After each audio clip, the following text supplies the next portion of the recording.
Bienvenidos a Familia Inclusiva. Si les interesa saber de deporte adaptado, entonces no se mueva nuestra pantalla porque en pocos minutos más hacemos conexión con nuestros invitados, por supuesto que en compañía de nuestra estudiante de lengua de señas, Dani Olave. Será el tema de hoy, en pocos minutos comenzaremos, así que no se vaya.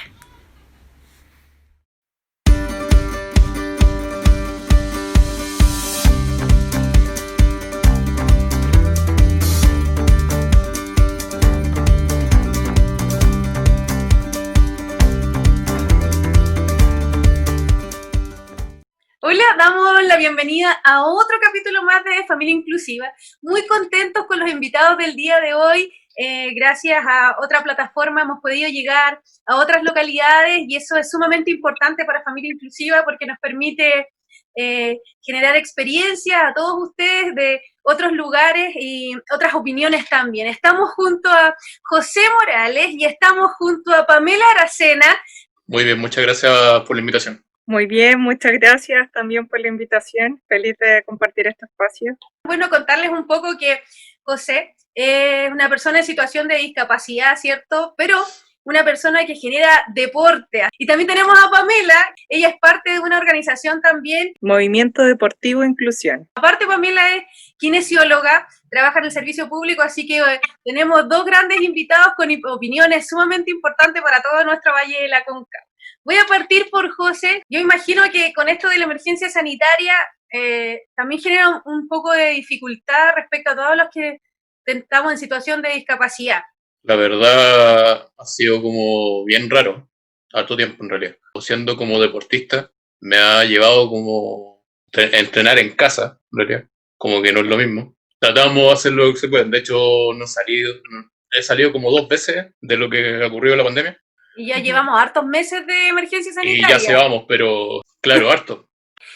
Contarles también que José, bueno, dentro de su deporte adaptado, practica handball y básquetbol. Siento que las personas que están en situación de discapacidad también están un poco acostumbradas a no alarmarse con estar un poco encerrados, porque somos muy buenos para mantenernos en casa por razones obvias. Muchas veces el acceso universal no está hecho como corresponde, las normativas, todo eso, entonces al final mucha gente que estar en casa no se le ha hecho mucho problema, pero en el caso tuyo que generas un deporte, me imagino que eso es lo que ha generado conflicto. Pamela, si nos puedes contar cómo has visto tú, ya que más encima justo trabajas en el servicio público, ¿cómo has visto tú este tema todo de la emergencia sanitaria? Bueno, el tema de la emergencia sanitaria es súper compleja en realidad porque, como bien dices tú, tengo esta dualidad. Nosotros como trabajadores de la salud tenemos súper claros cuáles son las falencias del servicio desde antes de esta pandemia. Por lo mismo, esta situación lo que ha hecho es profundizar la gran brecha que existe al momento de poder atender a ciertos usuarios. Nosotros tenemos súper claro que el servicio público no cumple con las características que los usuarios en situación de discapacidad requieren. Entonces, nuestras herramientas son súper limitadas. Puede que nosotros tengamos toda la voluntad, y obviamente existe toda la voluntad de poder asistir a todos los usuarios por sí mismos. No contamos con los medios. No contábamos con los medios antes, menos contamos ahora. Entonces se vuelve muy, muy complejo por una cosa tan sencilla como lo que mencionaste tú al principio, el acceso universal.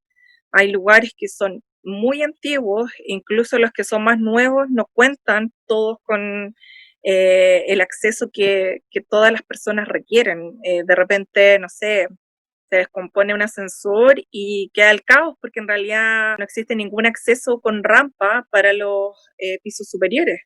Entonces, es muy complejo también porque si antes no lográbamos llegar a toda la población que tiene alguna situación de discapacidad, ahora con mayor razón porque el sistema se está viendo muy exigido y usuarios habituales del sistema se están viendo totalmente abandonados, no porque queramos, sino porque realmente no nos dan las horas del día para poder asistir. Oye, ya que José nos comentaba que tiene que hacer cierto ese deporte en casa, yo me imagino que el rendimiento que tiene un deportista no es como el normal de todas las personas, más aún si estás en situación de discapacidad. Entonces, ¿cómo evalúas un poco tú esa situación justo ahora con el tema del encierro? Bueno, yo vivo en un departamento primer piso, pero en lo habitual entreno así como, entre comillas, como en mi pieza, porque tengo en mi patio tengo que bajar como 3 escalones. Entonces trato como, entre comillas, entrenar acá en la pieza, en el living. Te cambió totalmente la rutina a como tú entrenabas ya antes. Ya como que ya mi rutina ya la tengo como incorporada acá, así como, no sé, pesa, banda elástica, Lo que te permite el espacio. cosas así. Claro. Claro. Pamela, ¿tú cómo ves justamente esta brecha que lo estabas hablando? Porque lo relacionamos con el deporte, ¿cierto? Que justo eres del movimiento deportivo de inclusión. Me imagino que mantener el rendimiento de, de todas las personas que tú ves en la organización, ¿cómo le ayudas tú o cómo ayuda la organización un poco a mantener ese ritmo de deporte? Mira, la verdad, nosotros no les hemos exigido mayormente un ritmo de entrenamiento a los chicos. Eso es lo cierto, porque no existe una manera, sobre todo en usuarios que tienen alguna discapacidad de origen físico y que los haga usuarios de silla de ruedas, como es el caso de José. Es muy complicado el poder entrenar la condición cardiovascular sin una silla deportiva específicamente. Primero porque incluso si contaran con el patio, una silla de uso diario se daña muy fácilmente o es muy sencillo que puedan sufrir un accidente grave en una silla de uso diario, ¿no? Las sillas de uso diario no tienen antivuelco como la silla deportiva, no tienen inclinación de las ruedas tampoco.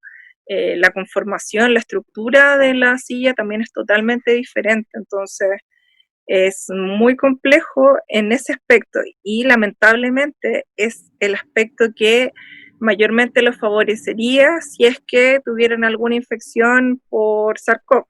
Lamentablemente, las únicas opciones que quedan es lo que comenta José, o sea, el trabajo de masa muscular, que tampoco es menor, porque si en algún momento ellos desarrollaran COVID, ellos tendrían una masa muscular que sería adecuada para poder sobrellevar el daño que produce la ventilación mecánica.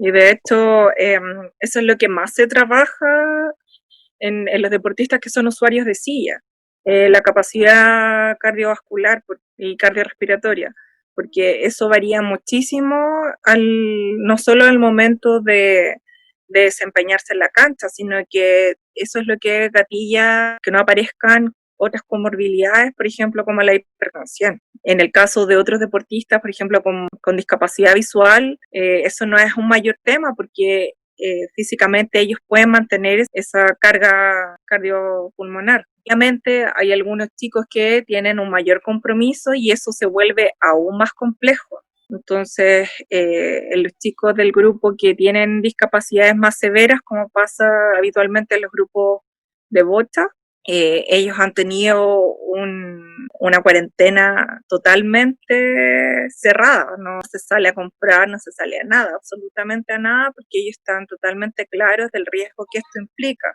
Todos los inviernos para ellos son muy complejos y yo creo que en eso estamos de acuerdo todos.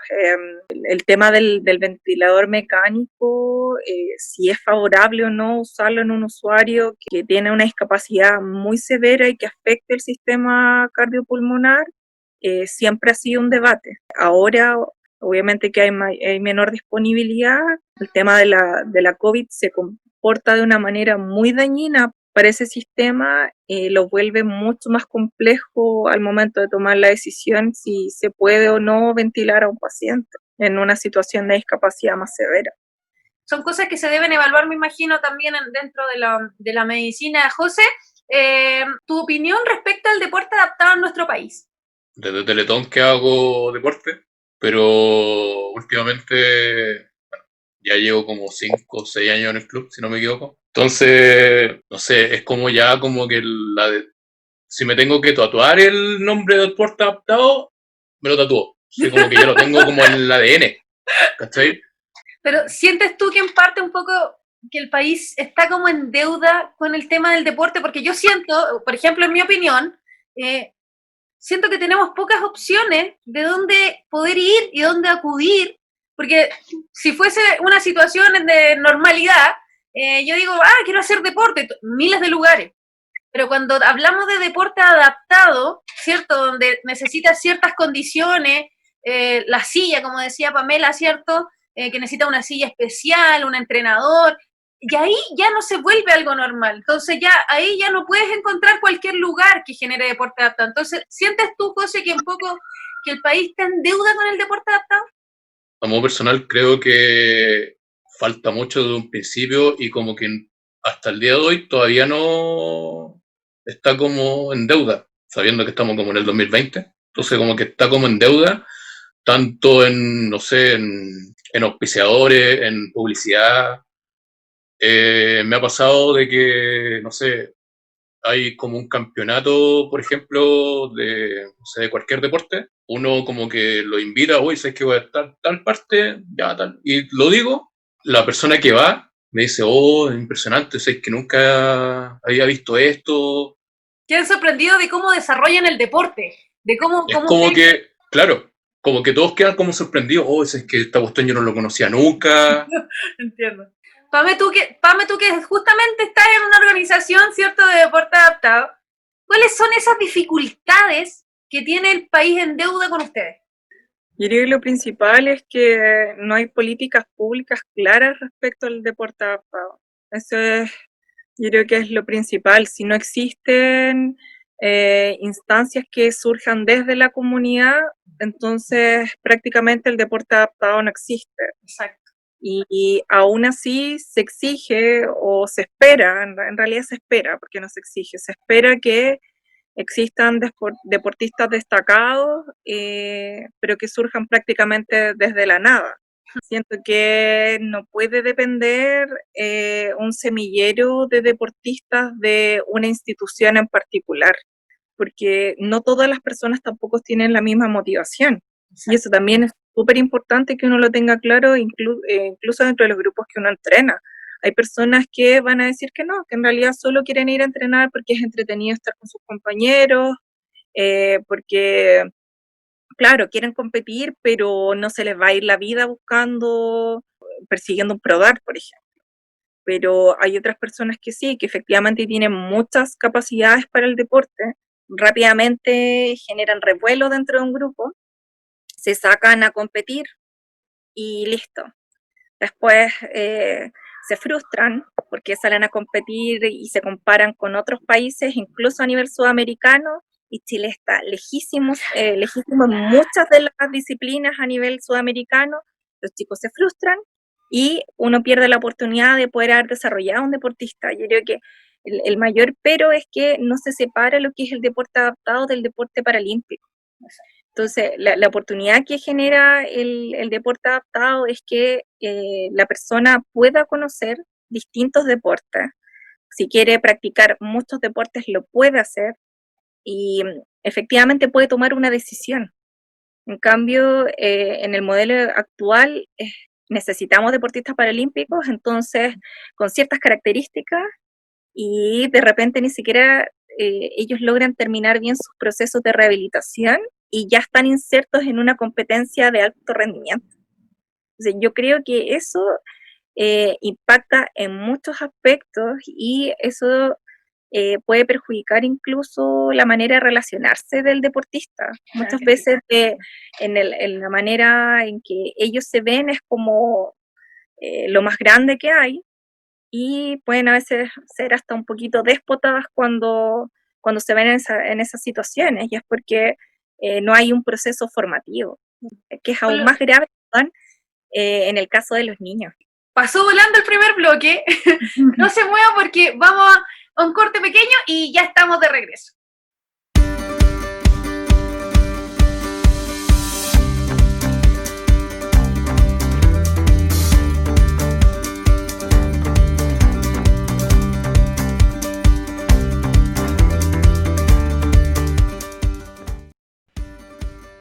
Hola, soy Pablo Ávila, vicepresidente de Familia Inclusiva, y los quiero invitar a que se puedan unir a nuestra campaña de pañales y leche. Estos insumos son de vital importancia para las familias que tienen algún miembro de esta con discapacidad. Es por eso que queremos reunir la mayor cantidad de pañales y leche para ir en ayuda de estas familias que lo necesitan. Cuento con tu cooperación. Aquí abajo vamos a dejar establecido cómo lo pueden hacer y cómo nos pueden ayudar. Desde ya, de todo corazón, desde Familia Inclusiva, le agradecemos su aporte.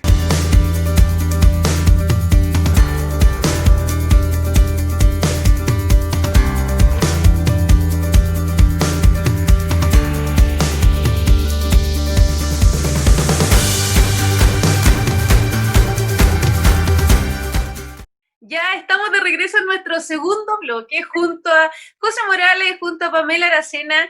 Me ha encantado el tema del deporte y queríamos, bueno, en el entretiempo estábamos logrando hablar de lo importante que era que la sociedad y también, no solo la sociedad, sino que la autoridad generara también estas instancias de deporte. Bueno, nuestra ciudad se le otorgó el polideportivo que ganó de Elige Vivir Sano, ya que es un tremendo gimnasio con un montón de adaptaciones para la tercera edad, niños, y queda ahí la duda de saber si esos polideportivos tan grandes que son creados, ¿cierto?, al final son inclusivos o no. Que también se nos cuente para poder realizar algún deporte adaptado. José, ¿tu opinión respecto a eso? Mira, me pasa que acá en la comuna donde yo vivo hay hartos gimnasios buenos en realidad. Y tengo como a 3 cuadras donde yo prácticamente puedo ir a entrenar, pero no tiene ascensor. Hay buenos gimnasios, yo he visto buenos gimnasios como el Polideportivo del Estadio Nacional, es como bueno. Bueno, acá la región metropolitana efectivamente también ha tenido la opción en comunas que son más vulnerables de contar con el proyecto que se adjudicó Los Andes. Y dentro de eso está el gimnasio que mencionaba José.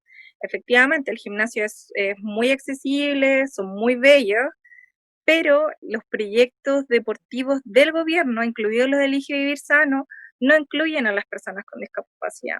Entonces, sí, efectivamente tienen este gimnasio, pero si no existe alguna instancia comunitaria que implique alguna oferta deportiva, entonces el gimnasio sigue siendo un gimnasio no para casi todos. En el caso de nosotros como organización, nosotros no participamos de temas gubernamentales. Nosotros acá en la región metropolitana nos presentamos este proyecto de la comuna de San Miguel y con ellos comenzamos un trabajo de alianza que hasta el día de hoy se mantiene, y es porque a través de nosotros también ellos han conocido el deporte adaptado. Obviamente no es muy sencillo, yo creo que no es por defender obviamente al gobierno, pero creo que gran parte es porque los profesionales que se desempeñan en estas áreas, que idealmente debería ser un profesor de educación física, no tienen formación en el pregrado, y la formación del posgrado es muy básica para que un profesor la pueda desarrollar. No es que,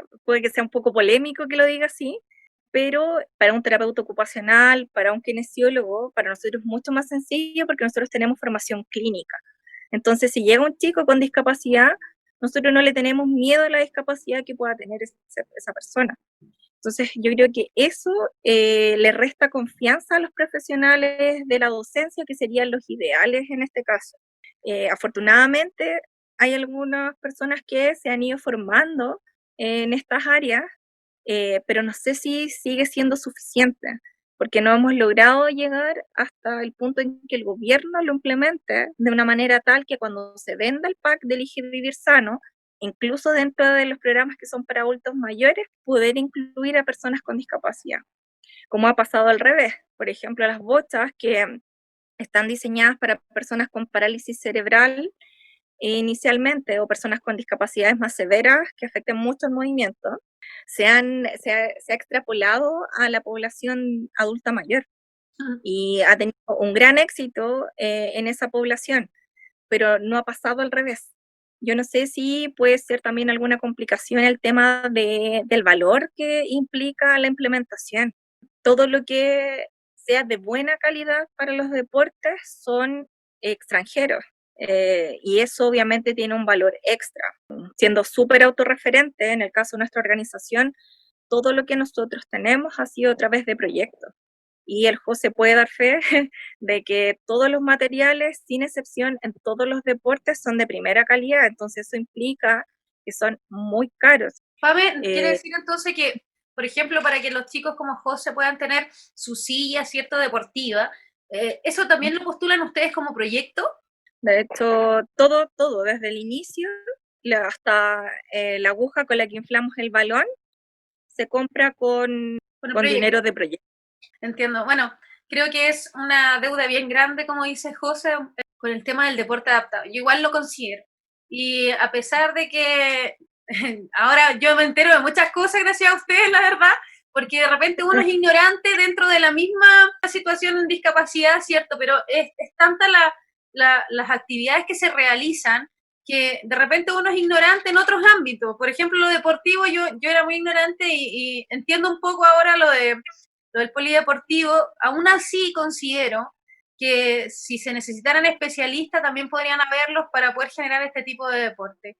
Lo veo, como decías tú, como un cambio de políticas públicas, ¿ya? Porque debiese estar por derecho, así como se exige la normativa de viabilidad para el acceso universal, debería ser un derecho en que todas las personas pudiesen optar a qué deporte participar y saber que cuentan con el deporte adaptado en cada comuna, para poder ser capaz de que cada niño y cada persona tenga la opción libre de elegir y que, por lo decías tú, por algo de iniciativa, ¿cierto? O sea, casi les nace por iniciativa propia, porque si no, no hay un impulso ahí para el deporte.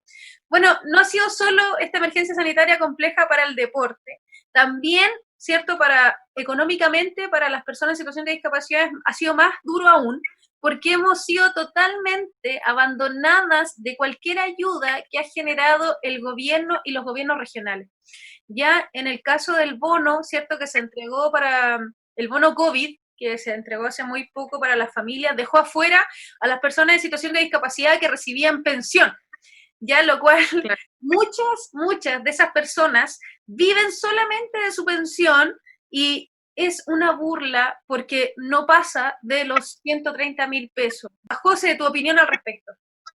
A ver, es complicado porque uno reciba pensión no puedes postular a un bono. Siempre nombran adulto mayor. No puedo desmerecerle ni nada, estoy diciendo como un ejemplo. Pero si uno se pone a analizar, ya hay la situación de discapacidad, nada.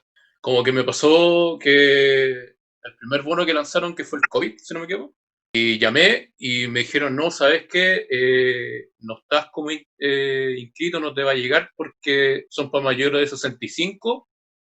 Y yo dije, ya ok, el primero ya pasó. Ahora como que lo subieron al 80, yo dije, ya, estoy metido en eso, pero no me voy a entusiasmar hasta que si me llega, bien. Si no me llega, sabes que voy a empezar, voy a reclamar, no sé, voy a hacer cualquier cosa.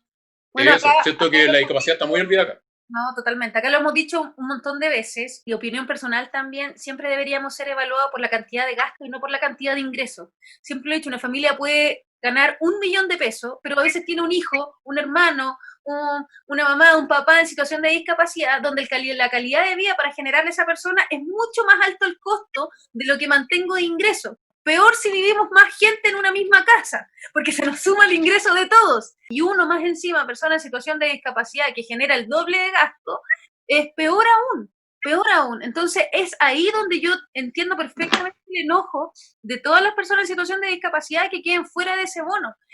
Más encima sufrimos el doble, porque tenemos esa duda, el tema de los ventiladores, saber que si uno va a tener COVID va a ser rechazado por el sistema de salud un poco porque, ¿cierto? No somos un número que va a generar ese aporte para Chile, porque no hemos escuchado fríamente eso, ¿cierto? De que esta persona sí es un aporte para nuestro país y esta persona en situación de discapacidad no lo es. Pame, tu opinión. Bueno, respecto al tema de los bonos, yo creo que es una nueva vulneración de los derechos de las personas con discapacidad. Creo que lamentablemente también dentro del grupo de personas con discapacidad hay muchas que no tienen claro cuáles son sus derechos. Partiendo por el tema del deporte, Chile está adjunto a la Convención de los Derechos Internacionales de las Personas con Discapacidad. Dentro de todas las cosas que se tienen que garantizar, se encuentra el deporte.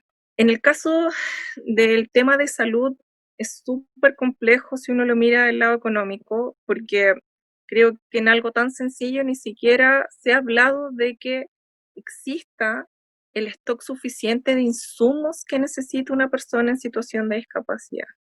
Hay insumos, y yo creo que todos lo tenemos súper claro, que son muy difíciles de encontrar, incluso sin situación de pandemia.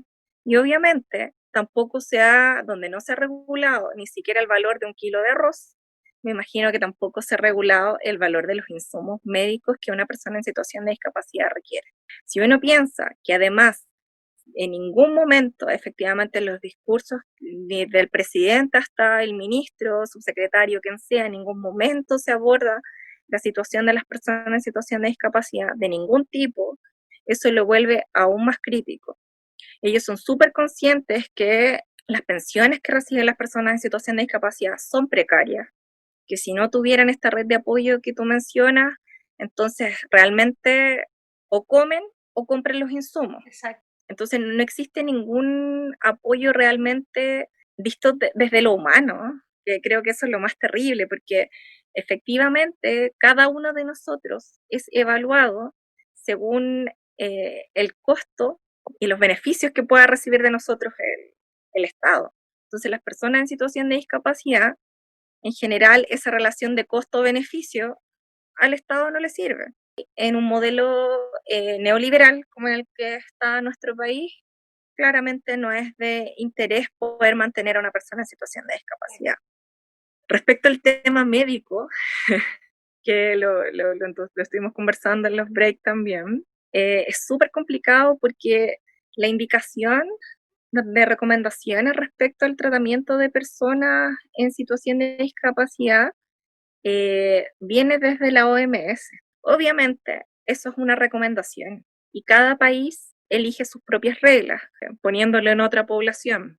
España eligió dejar morir a las personas mayores y salvar a los más jóvenes, aunque la persona mayor quizás podría haber tenido un mejor pronóstico al usar un ventilador, pero en Italia no. En Italia todos tenían la misma oportunidad y se usó otro criterio ético para poder elegir quién iba a usar la última cama, quién iba a usar el último ventilador. Ahí se incluía toda la población. Lamentablemente acá en Chile, la decisión que se tome depende de cada recinto hospitalario, depende de cada servicio de salud que esté a cargo. Y efectivamente, las medidas que se están tomando hablan más del modelo español que del modelo italiano. Y eso obviamente afecta a las personas en situación de discapacidad. Desde el aspecto médico, la ventilación mecánica implica hartas cosas, no solo que a uno lo intuben y lo conecten al ventilador en sí mismo, sino que hay un montón de otros implementos que hay que utilizar. El mismo hecho de que uno tiene que estar sedado es un riesgo incluso si uno no está en una situación de discapacidad. Entonces, muchas veces, lamentablemente, el estado basal de una persona en situación de discapacidad no nos permite poder garantizar que esa persona pueda despertar del ventilador, que pueda resistir la invasión que significa un ventilador. Yo Sí. agradezco mucho tu opinión técnica, Pame, porque creo que deja claro muchas cosas. Pero está la duda siempre de la familia y de toda la gente de por qué nosotros no. Independientemente, hay muchos niños de nosotros que han calzado para utilizar el ventilador y se queda fuera, como el que pasó en el caso de Oscar, por ejemplo, que fue tan emblemático, ¿cierto? Y tú dices, claro, era un niño activo, ¿por qué no? Porque si no se le otorgó por derecho. Y ahí es cuando causa esa rabia, ¿cierto? Y ese enojo de toda la población en situación de discapacidad y su familia. Pues yo creo que nosotros en el fondo sabemos. Yo lo más probable es que yo creo que el temor que tengo de que tal vez mi hijo se contagie de COVID y tal vez sé que él no va a tener la misma fortaleza que tiene una persona que lleva una vida relativamente normal. Pero aún así, no quisiera que a él le quitaran el derecho a elegir si puede vivir y si quiere seguir viviendo y si va a poder combatir este COVID o no. Porque no solo nos ha pasado con el COVID, nos ha pasado también en otras instancias. Yo creo que ahora lo vemos más porque está esto generalizado con toda la familia y le da a cualquiera, ¿ya? Pero lo hemos visto en muchos casos que hemos quedado abandonados de salud justamente porque se le quita el derecho. José, yo quiero agradecerte la participación de hoy día, que aceptaran nuestra invitación a la entrevista. No quiero despedirme así nomás, quiero que tú puedas dar tus últimas palabras a todos nuestros amigos que nos están viendo. Agradecerte por la invitación, espero que hayan más instancias de que se hable de la discapacidad. Y no, agradecerte, de verdad te felicito por tu programa y de verdad muy agradecido. Muchas gracias, José, por tu compañía. Pami, yo quiero también agradecerte a ti todo el profesionalismo que necesitamos de repente también, porque en parte José entrega toda esa experiencia de vida, de deporte, esa garra, ¿cierto? De entregar esa empatía, esa experiencia, pero también siempre es necesario para nosotros que nos aporten también del lado profesional, sobre todo cuando se trabaja de la mano con la discapacidad, que creo que es sumamente importante, porque necesitamos más personas como tú en muchos ámbitos, así que quiero agradecerte también que entregues unas palabras a todos los amigos que no están bien. Bueno, ya que estamos en tiempo de pandemia, mi mensaje es que luchen por su salud. Cuando pase esto, peleen por su salud, porque efectivamente no es justo para nosotros tener que elegir un paciente. Creo que todos tenemos el derecho efectivamente de luchar por nuestra vida. Desde el aspecto del deporte, espero que esto sirva para que los profesionales que puedan estar viendo generen instancias desde la comunidad y que también nosotros peleemos codo con codo, que efectivamente las políticas públicas cambien, que los profesionales relacionados con el deporte le perdamos el miedo a la discapacidad, los niños, los adultos, los jóvenes no se rompen, y si se caen no van a pasar del suelo, igual que una persona sin discapacidad. Creo que esta es una buena instancia, estas cuarentenas y estos espacios que tú nos has dado, Estefanía, para cuestionarnos qué es lo que queremos después de que pase esto. Que no solo sea un deporte, sino que peleemos porque haya una oferta amplia, al igual que cualquier persona, una persona con discapacidad pueda elegir.